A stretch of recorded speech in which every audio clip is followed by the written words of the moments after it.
Hello, welcome to my channel. My name is Brianna Coleman. I'm a realtor in Maryland. Today, I'm going to give you 3 tips or 3 things to think about when buying land.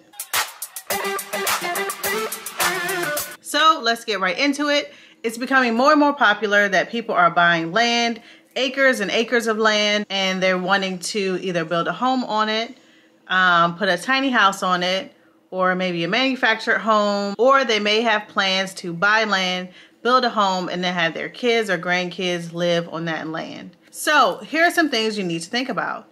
Number 1, access to the property. There's a lot of land out here, and there's a lot of landlocked land. And when I say landlocked, I mean land that there's no way to actually get to the land. If you're searching for listings, you have to keep in mind that it might be a great piece of land, it may be flat, it may be, everything you want. But if there's no way to access the land, or if you have to go across some other parcels to get to that land, all of that will determine the price. So it's not impossible to get access to the land, but that will also determine how much you're going to pay for that land. Buying a piece of landlocked land should be much cheaper than, all things staying the same, buying that same piece of land that has a road or driveway connected to it. You want to know who owns the land around it. So in the MLS, I can easily click on the surrounding lots to find out who owns the other land, if it's the city, if it's, owned by a person. Okay, so that's number 1. You want to make sure that you're choosing a property that you'll have access to, or that you'll be able to access that land. Number 2 is you want to think about the topography.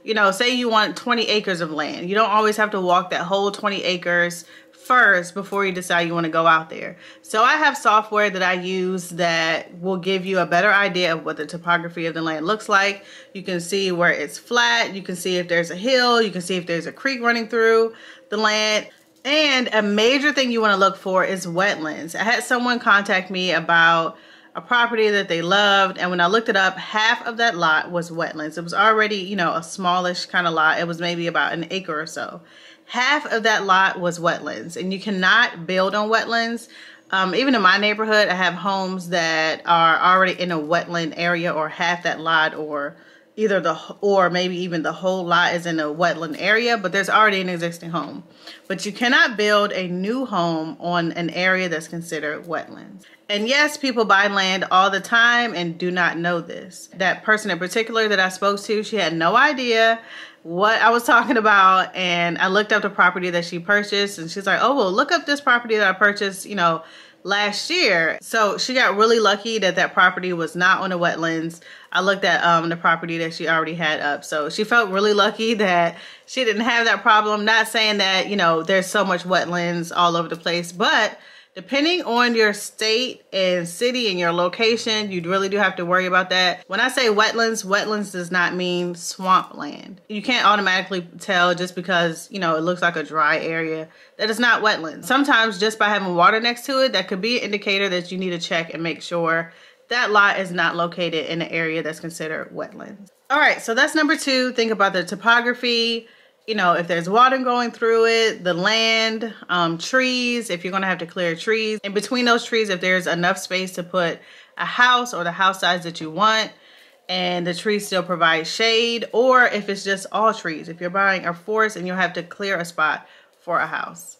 Think about all that when it's time to buy, because flat areas with minimal trees are going to cost you a little bit more than you buying a lot that looks basically like a forest. All right, number 3, the last tip for today. I have a lot more tips that I can put into this video, but for time's sake and video's sake, I'm just doing 3 today. And this is a big one.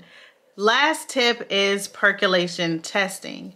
So here in Maryland, for the most part, all counties are about the same, where percolation season is from January to about April. And give or take, depending on the weather and how the seasons run, it could be a little shorter or a little longer. And in this season, you can apply for something called a percolation test. So a percolation test is necessary if you want to build on the lot that you're going to buy. So you need that test to let you know if it's going to be approved or not for a septic system. Now, like I said, there's only a short amount of time in the beginning of the year that you can actually get that test done. Throughout the rest of the year, you can get what's done. You can get something done called a feasibility test that will kind of test the soil and kind of give you a good, maybe warm and fuzzy about whether or not you can build on that land in the future. But without a septic test, you will not know exactly what you can build on that land or if you can even build at all. Land that has already been approved for septic, and sometimes you'll see that if you're looking online, it'll say already approved for septic. Sometimes it won't make any mention of whether it's approved or not. And sometimes it'll say septic has failed before. Land that has already been approved for septic will be a lot higher, sometimes double the price of land that is considered to be unimproved, never lived on, and doesn't have any kind of septic approval. Those are just 3 tips that you can think about and consider when you're thinking about purchasing land. If you're interested in getting more tips, let me know down in the comments and I will respond to your questions down below. Or I can do a video on it if I think it requires a video. I do have a lot more that I can say about buying land and purchasing land, but these are the big ones. I feel like these are the big 3 tips. Please like, comment, and subscribe to my channel. I'm working on getting that 1K goal again still this year, and I appreciate it. Thank you so much for watching, and I will see you in the next video.